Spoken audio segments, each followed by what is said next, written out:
1,00,000 కిలోమీటర్ల మా భూమి రథయాత్ర.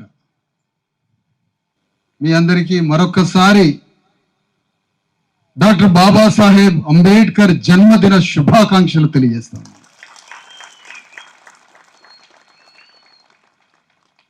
మీరు కూర్చోమ్మా, కూర్చోండి. ప్రధానమంత్రి మోడీ ఈ మధ్యకాలంలో ఒక పదాన్ని ఇంట్రడ్యూస్ చేశాడు ప్రపంచం ముందు, అర్బన్ నక్సలైట్ అని. అర్బన్ నక్సలైట్ అని ఎవరిని అంటున్నాడో ఏంటో తెలియదు, కానీ ఆ పదబంధాన్ని వివరించడం జరిగింది. నేను కూడా ఒక కొత్త పదాన్ని ప్రపంచానికి పరిచయం చేస్తున్నా, Visharadan urban Ambedkarite. I am Ambedkarite, urban Ambedkarite. బుద్ధిజీవులు నివసిస్తున్న పట్టణ అంబేద్కర్ వాదిని నేను. చదువుకున్న బుద్ధిజీవులుగా మారి పట్టణానికి వచ్చి తమ కింద ఉన్న 90% గ్రామీణ ప్రజలకి దూరం అవుతున్న అంబేద్కర్ వాదంలో నుంచి అర్బన్ అంబేద్కర్ వాదిగా, అర్బన్ అంబేద్కరైట్గా నేనే కాదు, వేదిక మీద మీరు అంతా అర్బన్ అంబేద్కరైట్లుగా సంబోధిస్తూ ప్రధాని మోడీకి సవాలు విసురుతున్నారు. ఏమిద్దాం మన తాతలకి?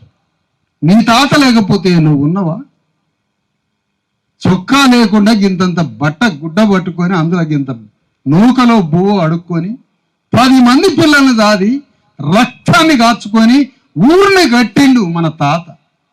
ఊరిలో ఉన్న ఇండ్లనన్నీ కట్టిండు, ఊరికి సేవ చేసిండు.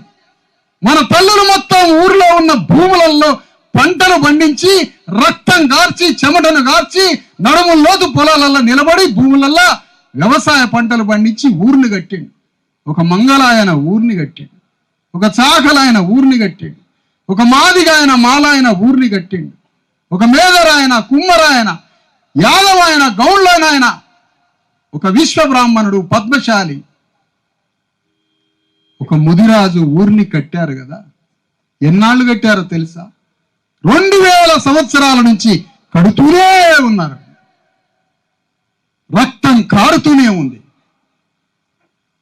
మరి ఈ దేశాన్ని, ఈ ఊరిని, ఈ పట్టణాన్ని రక్తంతో చెమటతో ఈ దేశాన్ని నిర్మాణం చేసే మన అట్టడుగు కులాలు పార్లమెంటులో కూర్చొని మన విధిరాతని మార్చుకోవడానికి, మన జాతుల కోసం చట్టాలు చేసుకోవడానికి మనం పార్లమెంటులో, అసెంబ్లీలో మన అట్టడుగు కులాలు పోయేదన్నాడు అంటున్నా.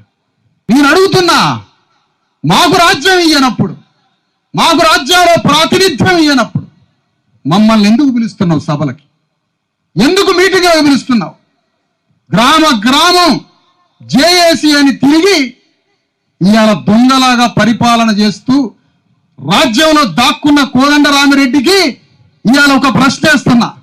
తెలంగాణలో గ్రామ గ్రామం తిరిగి బీసీ ఎస్సీ ఎస్టీలని రెచ్చగొట్టి తెలంగాణ వస్తే మన బతుకు మారుద్దని చెప్పి 1200 మంది సావుకి కారణమై 5000 మంది గాయాలు రక్తసిక్తమై లక్షల మంది జైలు పాలై వచ్చిన రాజ్యాన్ని తీసుకుపోయి కోదండరామిరెడ్డి రెడ్లకి రావులకి ఒప్పజెప్పి ఇవాళ రాజ్యంలో దాక్కున్నావు కదా.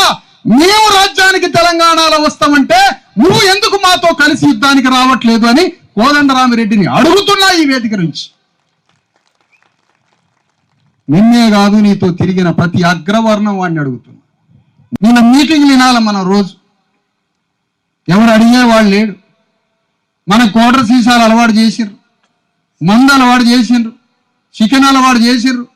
ఒక్కొక్క ఎమ్మెల్యే 50 కోట్లు అప్పు చేసి మందు పోయిస్తారట మనకి. ఒక గ్రామం పోతే 18 ఏళ్ళ అమ్మాయి పెండ్లయి భర్త చనిపోయిందంటుంది. సిగ్గుందా ఈ ప్రభుత్వానికి? శరం ఉన్నదారా మీకు? సిగ్గు శరం ఉన్నదా? భర్తకి మందు దాపిచ్చి సారదాపిచ్చి వాడి కడుపులో పేగులలో అన్నం లేకపోయినా వాడి కార్జాన్ని, లివర్ని, గుండెని పగలగొట్టి వాడి నోట్ల రోజుకి లీటర్ సారదాపిచ్చి వాడి దగ్గర రోజుకి 500 గుంజుకుంటే వాడు చచ్చిపోతే వైధవ్యం 18 ఏళ్ళ అమ్మాయి, ఒక బీసీ ఎస్సీ ఎస్టీ అమ్మాయి వైధవ్యం అయిపోయి విధవరాలైపోయి సంకల బిడ్డల్ని ఎత్తుకొని బక్క పీనికలాగా తిరుగుతుంది. ఈ లోకంలో నేను ఎట్లా బతకాలని? ఇవి హత్యలు కావు, ఇవి మర్డర్లు కావు, రాజ్యం చేస్తున్న హత్యలు కావు. కోట్ల మంది కూలీనాలి చేసే శ్రామికుల నోట్ల రోజుకి క్వార్టర్ సీసాల మందు పోసి వాళ్ళ దగ్గర నుంచి పైసలు లాగి ఆ పైసలతో రాజ్యాన్ని నడిపిస్తే ఇది రాజ్యం అంటాడు ఎవడన్నా? ఎవరు మాట్లాడాలా? ఎవరు చెప్పాలా ఈ విషయాలని? మన బ్రతుకుని మనం మార్చుకోవాలి కదా. చేసి చాలా మంది అంటారు, ఎందుకు చేసి? మాకు పార్టీ ఉండొచ్చు, నీకో పార్టీ తగలపడవచ్చు. మనందరికీ పార్టీలు తగలపడ్డాయో ఏమైనా పార్టీలు ఉన్నాయి. నాకో పార్టీ ఉంది, నీకో పార్టీ ఉంది.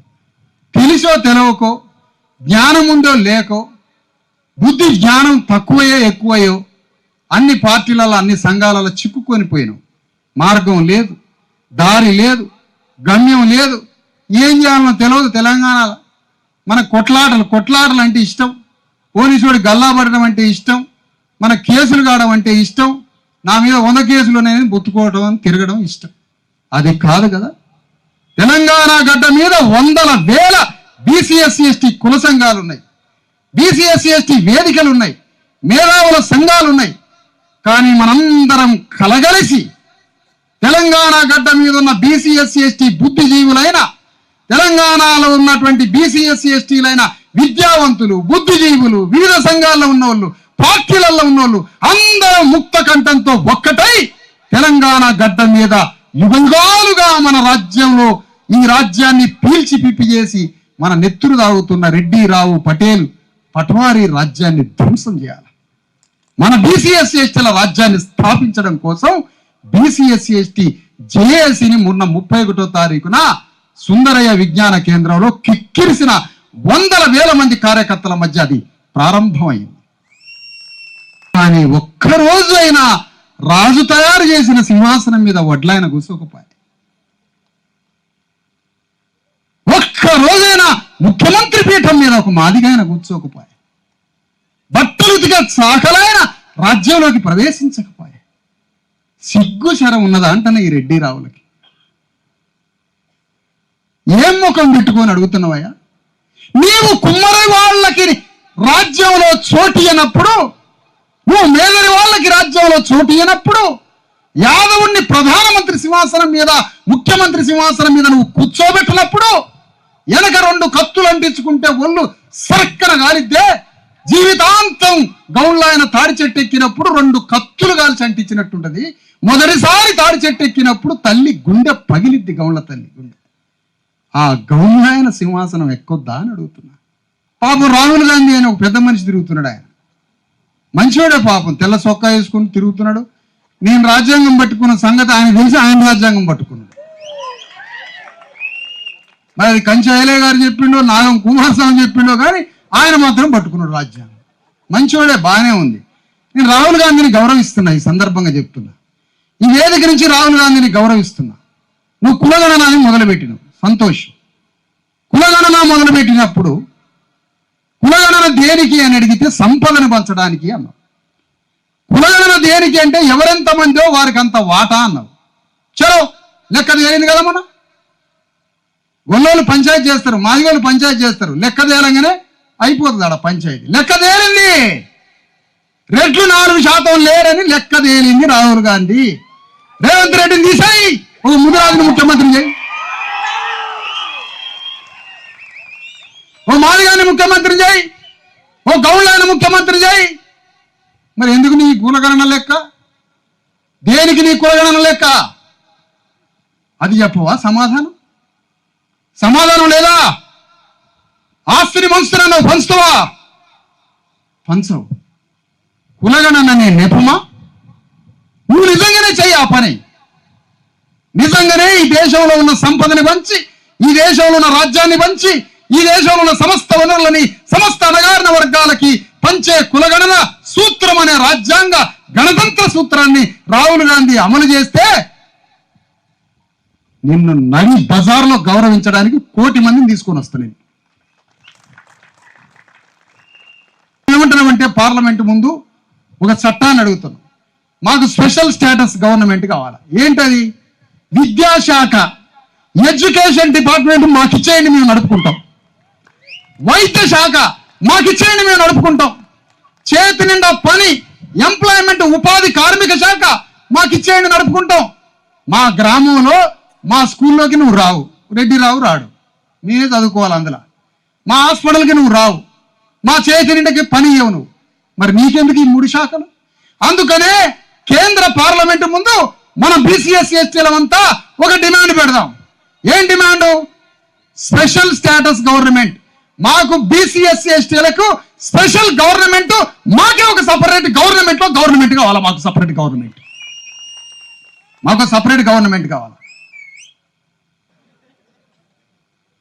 అందుకని నేనేమంటున్నానంటే మాకు సపరేట్ స్పెషల్ గవర్నమెంట్ ఇచ్చి మా చదువు మేము చూసుకుంటాం, ఏమన్నా పని చేసుకొని. గవర్నమెంట్ మా ప్రాంతాలలో వైన్ షాపులు పెడితే కర్రలు తీసుకొని పగలగొడతాం వాటిని. మా ప్రాంతాల్లో పెడితే మందు పోసి రాజ్యాన్ని తెచ్చుకుంటావు నువ్వు. లిక్కరు, భారతదేశంలో పెద్ద లిక్కర్ కంపెనీ ఇక్కడ. ఇది ఎముకలు ఉన్నది మన కాడనే, టీవీ వచ్చేది మన కాడనే, రోగం లేక తిండి లేక రోగాలు సచ్చేది మన నోట్లని వాడు మందు పోస్తాడు. ప్రతి గవర్నమెంట్ చేసే పని అదే. అందుకనే మా రాజ్యంలో లిక్కర్ ఉండదు. మా ఎడ్యుకేషన్ మేము చూసుకుంటాం, మా బిడ్డలను ఎట్లా చదివేయాలి. స్కూల్ కడతాం, అమెరికాలో స్కూల్ ఎట్లుంటుందో అట్లా కట్టుకుంటాం. మాకు ఎడ్యుకేషన్ డిపార్ట్మెంట్ ఇచ్చాయి. 30,000 స్కూళ్ళని అమెరికా, ఇంగ్లాండ్ స్కూళ్ళ లాగా కట్టుకుంటాం. మాకు విద్యాశాఖ ఇచ్చాయి. అందులో మా వాళ్ళే మెంబర్లుగా ఉంటారు. గౌన్లైన, శాఖలైన, మేధరైన మొత్తం మా కులాలే ఉంటారు. మా వాళ్ళే ఎడ్యుకేషన్ కమిటీలో ఉంటారు, గ్రామ కౌన్సిల్లో ఉంటారు, మండల కౌన్సిల్లో ఉంటారు. మండలంలో ఉన్న 20 స్కూల్స్ ఎట్లా బాగు చేసుకోవాలో మనం పైసలు తెచ్చుకొని మా స్కూల్ మేము బాగు చేసుకుంటాం. మా తలల మీద ట్యాక్సులు తీసుకుంటాం, ఆ ట్యాక్సులతోటి ప్రాజెక్టులు కడతాం. ఆ ప్రాజెక్టుల భూముల కింద మాకు, నీళ్ళ కింద మాకు భూములు ఉండవు. అంటే మా ట్యాక్సులతోటేమో ప్రాజెక్టులు కడతావు, ఆ ప్రాజెక్టుల కింద మాకు భూములు ఉండవు. మా తలల మీద అప్పులు చేస్తావు బయట దేశాలల్లా. ఆ అప్పులతోటి తెలంగాణ రాష్ట్రం దివాళా తీస్తుంది. అంటే మా తలల మీద అప్పులు, మా తలల మీద ట్యాక్సుల మీద రాజ్యం నడుస్తుంది. మాకు ఇక్కడ ఏమి ఉండదు. ఒక్కటే గుర్తుపెట్టుకోండి అయ్యా, ఏదో జీవితం గడుస్తుంది అనుకుంటే సరిపోదు. రేపు మన కడుపున పుట్టిన బిడ్డ. డాక్టర్ అంబేద్కర్ చెప్పింది ఏంటి? అసంఖ్యాకంగా ఉన్న 93-90% బీసీఎస్సీ ఎస్టీలు రాజ్యం అనే తాళం చేయబట్టుకోండి, ఏ తాళమైన ఊపిరైద్ది, మీ దుఃఖం నిర్మూలించబడిద్ది అని అంబేద్కర్ చెప్పాడు. అదే అంబేద్కర్కి ఇచ్చే నివాళి, ఆయనకిచ్చే కానుక అదే. అందుకనే ఈరోజు ఈ పార్టీలను నిలదీసి అడుగుతున్నాం. ఒక మిత్రుడు అంటాడు 3 సంవత్సరాలలో ఏదైనా జరిగితే 10 ఏళ్లలో రాజ్యం వస్తే అంటాడు. నేను అంటున్నా ఇవాళ ఒక మాట వేదిక మించి, ఏం 3 సంవత్సరాలు కానీ రేపు 10 అసెంబ్లీలు ఎన్నికలు రాబోతున్నాయట. 10 అసెంబ్లీ ఎన్నికలు వస్తే ఆ ఎన్నికలలో పోటీ చేసి ఈ రెడ్డి రావుల రాజ్యాన్ని కథం చేయాలి రేపు వచ్చే అసెంబ్లీ ఎన్నికలలో. దానికి కాసుకొని ఉండండి. ఎక్కడ ఉప ఎన్నికలు వచ్చినా ఆ ఉప ఎన్నికలలో రావాలని కోరుతున్నా. ఉప ఎన్నికలు ఎక్కడొస్తాయో చూద్దాం. ఉప ఎన్నికలు, ఆ ఉప ఎన్నికలలో మన సత్తా కూడా చూపించాలి, మన ఓటు విలువని. అందుకని ఈ సందర్భంగా మీ అందరినీ కోరుతున్నాం, తెలంగాణలో మా భూమి రథయాత్ర 1,00,000 కిలోమీటర్లు 33 జిల్లాలలో ప్రయాణం జరుగుతుంది. 3 సంవత్సరాల 3 నెలలు 3.5 సంవత్సరాల యాత్ర సాగుతుంది. ఈ 3.5 సంవత్సరాల యాత్రలో వారానికి 5 రోజుల యాత్ర ఉంటుంది. 2 రోజులు అన్ని జిల్లాలు తిరగాల. నేను యాత్రలు చిక్కుకుంటే అక్కడ దొంగలు తిరుగుతారు, దొంగలు పడతారు. ఆడ దొంగలు ధరమాల 2 పనులు నాకు ఇక్కడ. అందుకని ఆడ దొంగలు లోపల తిరుగుతుండా, బ్లాక్ మెయిలర్లు దొంగలు తిరుగుతూ ఉంటారు. వాళ్ళ సంగతి చూడాలి అక్కడ. కాబట్టి ఈ 3 సంవత్సరాల 3 నెలల్లో ప్రతి గ్రామం, ప్రతి మండలం వస్తాం, ప్రతి గవర్నమెంట్ దగ్గరికి పోతాం, స్కూల్ కాడికి పోతాం, స్కూల్ ఎట్లుందో చూస్తాం. స్కూల్లో బెంచీలు ఉన్నాయా, సార్లు ఉన్నారా, పాఠాలు మంచిగా చెప్తారా, భూమి మంచిగా పెడతాను రా అని ప్రతి స్కూల్ని చెక్ చేయడానికి పోతున్నది రేపు జేఏసీ యాత్ర అని చెప్తున్నా మీకు.